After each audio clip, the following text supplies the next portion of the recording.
واسه نوشیدن یک جرعه آواز. نمیدونی چقدر سختی کشیدم، تحمل کردم و چیزی نگفتم.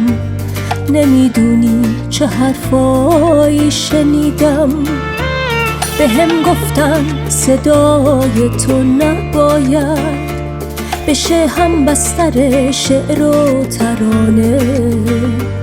به من گفتن که من حقی ندارم بخونم یک کلام عاشقانه.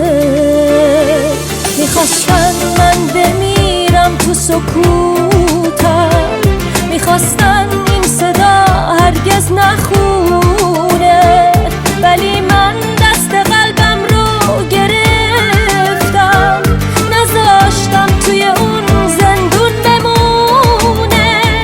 میخونم تا همه دنیا بدونم، هزاران مرد و زن خاموشن اونجا، هزاران نغمه دلکوک و روشن، هزاران لهجه شیرین و زیبا.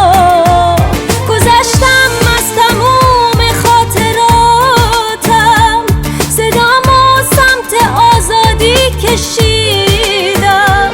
درسته دورم از خاک عزیزم، ولی آخر به اون رویا رسیدم، ولی آخر به اون رویا رسیدم.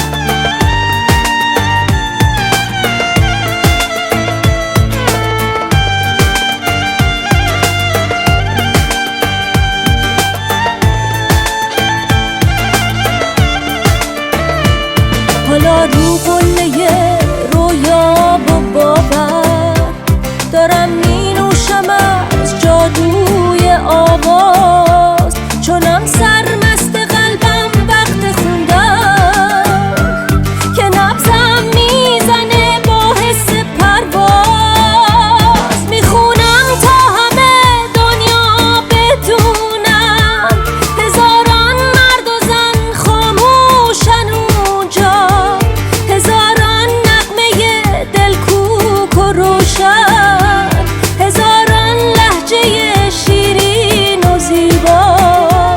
گذشتم از تموم خاطراتم، صدامو سمت آزادی کشیدم. درسته دورم از خاک عزیزم، ولی آخر به اون رویا رسیدم، ولی آخر به اون رویا رسیدم.